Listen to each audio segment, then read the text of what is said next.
Songs of Solomon last night, right? First of all, the fact that I got my Bible inside the bathroom is crazy on camping. Okay, so y'all, and I feel like this was so timely, especially like I guess for the holidays, but just for me in my life currently.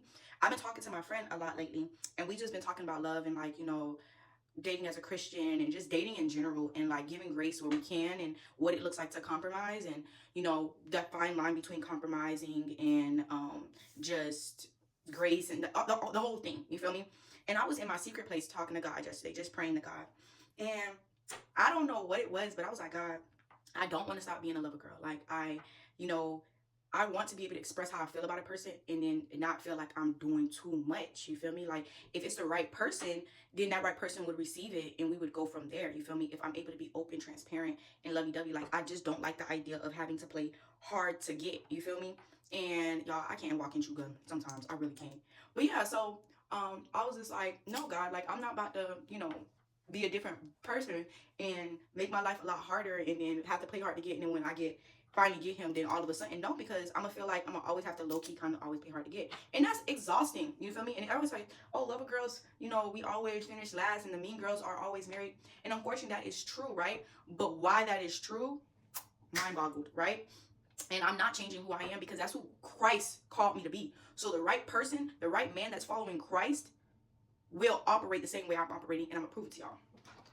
So I'm in the first chapter, out the gate. It starts off with she. So she's speaking about him. And I kind of just made like little notes with her on the side.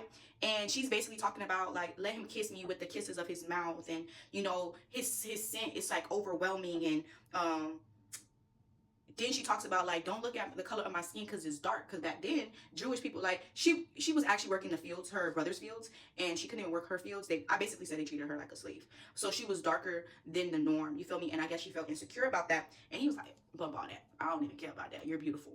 And all this other stuff. And I made some other notes like jewelry does matter because he talked about her jewelry and stuff like that. Like it is literally meant for girls. It is meant to like, you know, it does something for us. I don't care, a necklace, a ring, y'all know it can elevate a whole look. But anywho, and they're going back and forth just like he's like, there's nobody that compares to you. Woo, woo, woo. And I have the study Bible, right? And I'm just like, dang, she initiated like her interest. And it literally says, I'm gonna read it to y'all. The Songs of Songs portrays the height of human love. Here the woman asked Solomon where he leads his flock so that she can range to be near him. So she wanted to put herself in position for her to get to know him. She was, and people would call that thirsty, but she's like, I'm not gonna chase you, but I want to be near you. So you feel me?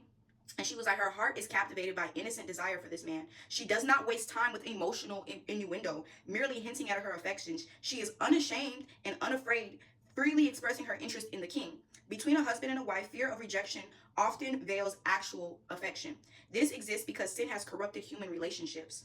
This exists because sin has corrupted human relationships, right? So that's shame, because when Adam and Eve was in the garden and they automatically felt shame in their body, they started to cover up, you feel me?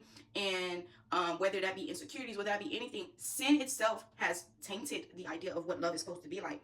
And then it says, Jesus who conquered sin liberates men and women to live freely in love with a spouse, secure in their marriage commitment. Those who believe in him have the right standing with God by faith. Trusting grace is to cover all aspects of life, including love relationships. The two lovers in this passage illustrate God's delight in joyful marriage marked by unfiltered desire. Perfect love, ultimately realized in the person of Jesus, drives all fear. And then I put, lover girls have it right. Expressing desire and feelings will never scare the right man away. And then just didn't fully finish out. I didn't realize it until I was editing, but I kind of wanted to finish what I was saying rather than recording the whole video again because I meant what I said the first time. But I kind of wanted to bring it back to where I talked about she putting herself in position. Esther put herself in a position to listen to Mordecai that, you know, to go in front of the king and stuff like that, right? Okay, cool. She wasn't like, oh, well, I'm this person. He need to come and find me. No. Then we look at Ruth and Boaz. Ruth went to glean on the fields, you feel me? And then on top of that, even though Boaz showed some type of interest, she sat at his feet. And she also was instructed by somebody wiser than her, you feel me, Naomi, to go ahead and do so. She didn't fight with Naomi and talk about I'm not about to do that, I'm not about to look thirsty and all this other stuff, because that's not of God, right? And I feel like we are always constantly in this world of, you got to be mean, you got to be this, you got to be that. But that's not godly. I'm not saying you got to be thirsty. I'm not saying that you got to go chase a man. They didn't chase them. They put themselves in position and they express how they felt. I feel sometimes we are demonized for expressing how we feel. If your person is your person, that person already feel the way you feel, you expressing how you feel is not going to turn the person off that felt the same way about you. If anything, it's like, yes, we're matching energies. Why not? Let's move this along. I feel like when we play this game of cat and mouse, especially on TV shows, because you know how aggravating it is to know two people really like each other, but then one person is like not saying the right thing, and then that person think that they don't like them, so they don't say nothing, and then the whole 3 seasons they trying to get together, like Lexi and Sloan, on Grey's Anatomy, like whole time y'all love each other, y'all want to get back together, but y'all seeing her so busy trying to figure out how one person feel the other. Bump all that. You feel how you feel. That person doesn't agree with it, or is not on the same energy. You depart from them. Like, okay, cool. I said how I felt, and I had to really remind myself of this recently, because it's like I am not about to apologize on how I feel. No, that's how I felt. This is how I acted. If you can't rock with that, then kick rocks. Point blank, period. It doesn't make you thirsty. It doesn't devalue yourself. This idea of how to be valuable, you lose value when you do this. First of all, I can't lose value because my value is not in the world. It's in God. I identify with Christ, so automatically I'm valuable. I'm not about to lose value. That's crazy talk. That's crazy work. Second, love is free. Love is the purest thing of all, and God tells me to love. You feel me? And as well as guarding my heart. And I even ask God about every single thing. Now, this is like my prayer. I said, God, if this person is my assignment, if this person is meant to teach me something, just guard my heart while I walk through this season, so I'm not so scathed that it turns me away. But I'm not about to change my character. I'm not about to change who I am and become this bitter version, because when the right person is sent to me, I'm not going to treat that person how I want to treat them, because God did not give me the spirit of fear. He did not give me the spirit of fear. One day I will be able to express myself freely, and a person reciprocate, if not initiate it. That's it. But this idea that being a lover girl that's how you lover girls in last. The first shall be last, and the last shall be first. Last time I checked, like, just like when you do things the right way, finance wise, or not do fraud or whatever, it take you a little longer. So just because people are mean, or people and they get all these men to do stuff for them, does the man really feel loved? Is that relationship really healthy? Is that, like, are you guys both pouring into each other? Because we could see on social media all the time that people are breaking up left and right, to the point it's exhausting. Like, I'm like, dang, can anybody stay together? But guess what? Half the time, this is like, those are the same people, or the same things that, oh, you gotta do this, you gotta show a man this, I'm not about to create my foundation on what the world tells me to do. My foundation will always be set on what God told me to do. And if God tells me to love and give grace and give compassion where I can, at the same time being led by him and being obedient and knowing to walk away when I'm supposed to, that's what I'm going to do.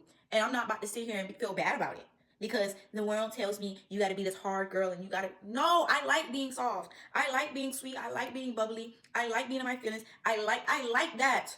I'm not about to stop doing what I like for somebody to like me. That's crazy. That's freaking crazy. And it's a whole book. A whole book. She. What her friends are saying. Oh my God, her friends are loving that. I'm supposed to stop being a lover girl for this loveless world? Do you hear that? I'm going to be a lover girl to the day I die, because that's what God intended me to be. Point blank, period. And the right man will receive it well, and the right man will look at that and say, that's what I've been waiting on. Yes. People keep continuing this cycle of this fake love, this game. Oh, I don't like games. Yes, y'all do. Oh, when she like me too much, I gotta. No. And granted, my toxic trait is, if I really like you, I want to fall back. But I'm no longer doing that. I'm no longer doing that, y'all. Like, I'm not afraid of getting hurt no more. If I get hurt, I get hurt. Cool. I'm a big girl. I get up. I'll get up. On to the next. Because that's what being a Christian is like. It's suffering. It's falling. It's losing friends. It's losing job opportunities. It's losing so much stuff to gain what? To gain my spot in heaven, point blank, period. And if I gotta sit here and lose a couple bad men to gain my husband, point blank, period, just keep my freaking legs closed and keep it pushing. That's it. Keep my heart guarded. Keep my eyes locked on the kingdom. And I'm going to be Gucci, because that's what God told me I would be. It's biblical. Being a lover girl is biblical. And nobody's going to convince me otherwise. That's it.